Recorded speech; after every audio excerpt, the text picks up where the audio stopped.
Bonjour, mon nom est Sandra Vimon. Aujourd'hui, je vais vous faire une petite capsule sur le rapport de force. C'est quelque chose d'extrêmement important pour être capable de rentrer dans la création de son double éthérique. Le double éthérique, évidemment, c'est le corps qu'on crée lorsqu'il y a fusion entre l'ego et l'esprit. Donc, il y a un nouveau corps énergétique ou de lumière, on dit comme on veut, qui se crée sur le plan surmental et qui correspond à la partie forme, mémorielle, enveloppe, véhicule, on utilise le mot qu'on veut, de la conscience sur le plan surmental. Donc, lorsqu'il y a fusion avec l'esprit, qui lui est sur le plan surmental, il y a donc création du double. La façon d'aborder le rapport de force, évidemment, il faut parler de colère. Si on parle de colère, qu'est-ce qu'on pourrait dire? Il y a quelque chose qui vous casse les pieds. Il y a un événement oppositionnel, il se passe quelque chose dans votre vie. Donc, cet événement-là est créé par l'esprit. Donc, votre esprit vous casse les pieds, oui, pour vous permettre d'apprendre à contenir son feu qu'il vous envoie, qu'on appelle colère. Toutefois, qu'est-ce qu'on voit dans la vie en général? On voit que quand cette colère-là descend, les gens, qu'est-ce qu'ils font? Ils la diffractent. Qu'est-ce que ça veut dire diffracter? Ils la rejettent, ils la perdent, ils l'utilisent pas à bon escient finalement. Plutôt que l'utiliser pour créer leur double, ils l'utilisent normalement contre l'autre. Donc on blâme l'autre, on blâme l'événement, c'est jamais de notre faute, c'est l'autre le coupable. Alors, ça devient très facile de mettre le blâme sur l'autre quand on ne comprend pas cette mécanique-là, qui est très simple, qui se répète, mais dans différents contextes différents, donc l'ego se fait avoir. Alors, quand vous vous faites casser les pieds, quand la vie est difficile pour vous, que ce soit les enfants qui vous rendent fou une journée, vous avez besoin de calme puis de paix, puis ça crie, vous en avez 4 en plus, puis ça crie, puis ça n'arrête pas. Puis là, la colère monte. Ou alors, vous perdez votre travail, il y a une colère qui monte. Parfois, cette colère-là peut être très, très forte. Ça peut être mêlé de toutes sortes d'émotions. Il peut y avoir de la tristesse, il peut y avoir une souffrance. Souvent, je parle de la déchirure. Donc, la fameuse souffrance qui est comme le premier moment de diffraction de la conscience humaine. Puis ce premier moment-là de diffraction, j'en parle souvent, il se produit entre le plan supramental et le plan surmental. Donc, il y a déchirure de cette énergie-là qui est sphérique pour créer 2 êtres humains, un masculin, un féminin. Donc, cette déchirure-là amène nécessairement beaucoup, beaucoup de charges qu'un jour l'ego incarné doit pouvoir supporter. Donc, supporter la charge, nécessairement, ça veut dire qu'il faut la vivre. Je vois tellement de gens qui étudient la conscience. Ils disent supramental, mais on pourrait dire surmental. Donc, la science de l'esprit uniquement. Ils étudient la science de l'esprit, puis ils se coupent de l'émotion. Il faut être froid. L'émotion, c'est coloré. Hey, j'en entends des vertes puis des pas mûres, hein? Puis pourtant, il faut être capable de la vivre, cette émotion-là. Il faut être capable de la vivre dans nos tripes. Que ce soit la colère, la tristesse, il faut que ça nous traverse. Puis quand ça nous traverse, on est capable de dire « je l'ai traversé, j'ai traversé mon désert » sans diffracter l'énergie, sans blâmer l'autre. Parce que vous pensez pouvoir retourner au plan supramental sans traverser votre déchirure. C'est beau le plan de l'amour, hein? Mais il y a une belle déchirure à traverser. C'est pour ça que l'amour et la souffrance dans l'amour sont si proches. Parfois, je dis aux gens, c'est drôle, les gens ils vivent leur déchirure à la fin du couple. Mais au fond, ils devraient la traverser au début pour que cet amour-là puisse prendre de l'expansion. si la déchirure est vécue au début, c'est évident qu'il y a une belle fondation qui va être placée parce que les deux personnes vont être mises devant une vulnérabilité face à l'autre, donc devant leur plus grande souffrance, puis sans jamais blâmer l'autre.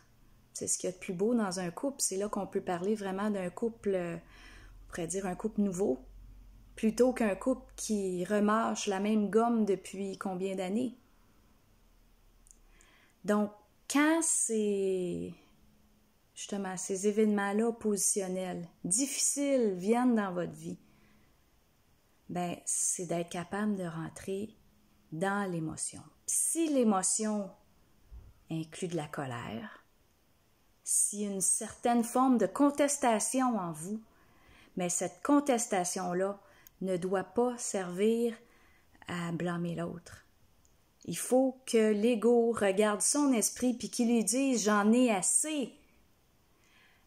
Puis je serais prête à dire, dans le cas extrême, on pourrait parler, disons, d'un cas de suicide. Quelqu'un qui en a vraiment assez, qui n'en peut plus, qui est à bout du bout, il est dans ses derniers retranchements. Si il écoute les entités dans sa tête, puis il fait ce que les entités disent, ben oui, il peut se suicider. Mais un ego conscient ne peut pas se suicider, c'est impossible.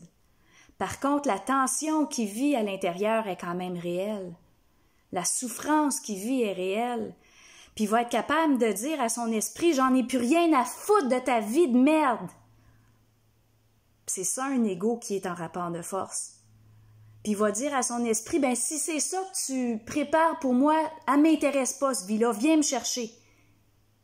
Donc là, on ne parle pas d'un ego qui va se suicider. On parle d'un ego en rapport de force ultime avec son esprit pour y dire « c'est fini la merde ».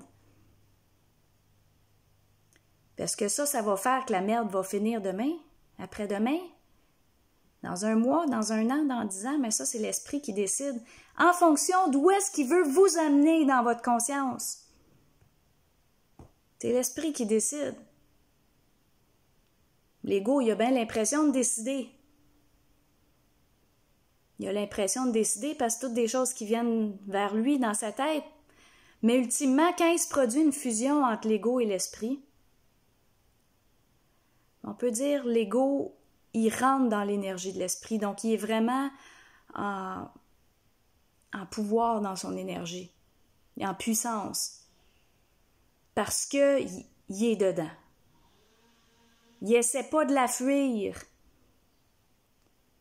Il essaie pas de fuir un échange avec ses enfants, il essaie pas de fuir un échange avec sa partenaire, avec ses collègues de bureau. Donc, il faut apprendre à se parler. Parce qu'entre êtres humains, on est supposé de pouvoir s'aimer à 100% puis se parler. Pas juste une journée de temps en temps, tout le temps. Vous blâmez l'autre une fois dans votre journée, mais vous avez diffracté. Il y a une entité qui est là dans votre tête. Donc, plutôt que de blâmer l'autre, entrez en rapport de force. Par exemple, vous pouvez dire à votre esprit, ben là, pourquoi est-ce que vous utilisez l'autre pour me faire chier tout le temps? Puis à force de parler à votre esprit, ben un jour, il va vous répondre. Un jour, il va répondre, mais ça va prendre un certain temps, c'est normal. Si l'esprit répond, ben il va vous dire, ben je te casse les pieds parce que, coudonc, tu me parles pas. Plus tu me parles, mais plus tu crées ton double, plus tu prends de l'expansion dans ta conscience. Je peux pas accepter que ta conscience reste stagnante. Donc, je suis obligée de te casser les pieds, sinon tu es avec une sangria sur le bord de la plage. L'esprit est obligé de casser les pieds à l'ego. Puis la personne qui est spirituelle, qui dit « Ah, là, c'est pas grave », mais ce sont des entités qui l'empêchent de vivre sa colère puis qui l'empêche de créer son double. L'ego qui rentre dans ces genres de discours-là ne crée pas son double. Il joue à l'autruche. Mais il a besoin de jouer à l'autruche parce qu'il n'est pas capable de supporter sa propre énergie. On pourrait dire son énergie prépersonnelle. Qu'est-ce que c'est? Prépersonnel, c'est l'énergie qui précède l'ego. L'énergie de l'esprit, l'énergie de l'esprit universel. Esprit sur le plan surmental, esprit universel sur le plan supramental. L'ego doit pouvoir contenir son énergie. Puis il n'y en a pas beaucoup qui y arrivent.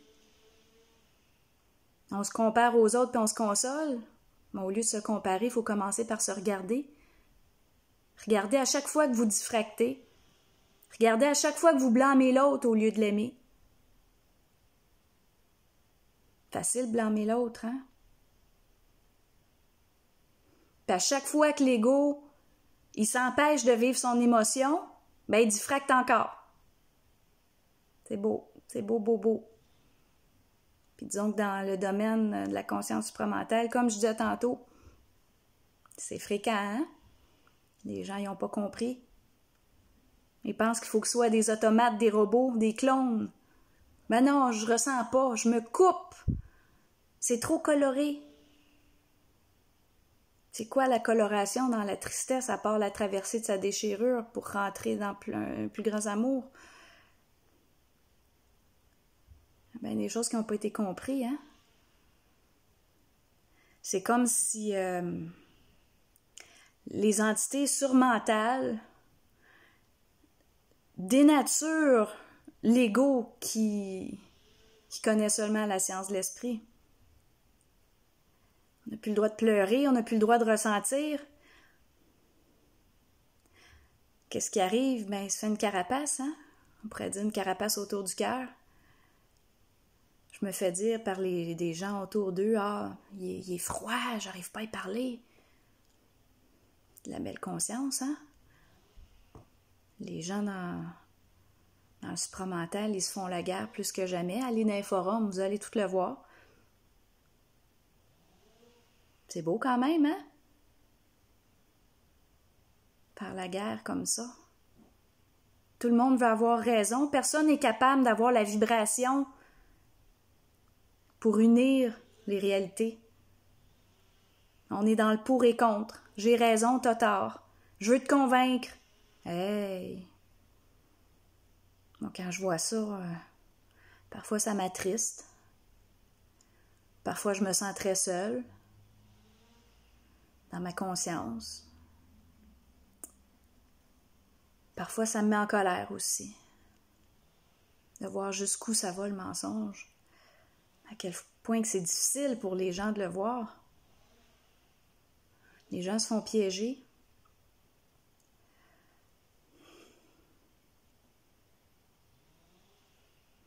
Donc, qu'est-ce qu'on fait avec ça? Ben, on commence à prendre conscience de soi. D'accepter de vivre l'émotion, d'accepter de vivre ce qui est là. Sans la diffracter. Peu importe l'émotion. J'ai beaucoup d'articles sur mon site qui vont parler des émotions. Qu'est-ce qu'on fait avec les émotions? Si on résume, on les vit. On les vit pleinement, même si ça fait mal. Je peux vous dire, la personne suicidaire, comme l'exemple de tantôt, ou la personne qui est vraiment dans un profond désespoir, on peut parler de la dépression. Ben, sachez que c'est elle qui avance. C'est pas celui qui fait la fête. Celui qui fait la fête, ça va, il se repose, on a besoin de se reposer.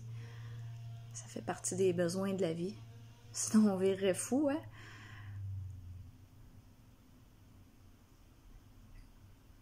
Mais l'esprit, son rôle, au fond, c'est toujours créer un équilibre entre ces moments-là de bien-être puis les moments de tension pour que l'ego ne stagne pas. Donc voilà pour le rapport de force. C'est pas facile pour moi de rester juste sur un petit sujet sans toucher à pas mal tout ce qui est autour. Je vous souhaite une belle journée, puis j'ose vous souhaiter pas de rapport de force parce que vous avez eu la paix aujourd'hui. Mais quand vous allez avoir une tension, je vous souhaite un crisse de bon rapport de force avec votre esprit. Commencez à y parler. Puis comme je l'ai dit dans plusieurs posts sur Facebook ou dans des articles, c'est normal qu'il ne vous réponde pas tout de suite, votre esprit, parce qu'il faut que vous épuriez le doute. Alors on voit à quel point tout est bien arrangé. Parce qu'il faut que vous doutiez aussi de la possibilité de créer votre double. Puis ça arrive, tout le monde le vit dans l'initiation, c'est normal. Mais si vous êtes capable de traverser cette étape-là, du doute, un jour vous allez en venir à bout aussi. Ça se fait. L'important, c'est de suivre ce qui est là, de suivre l'émotion. Pas diffracter. Puis si vous diffractez pas, tout va se faire naturellement, tout va se faire tout seul.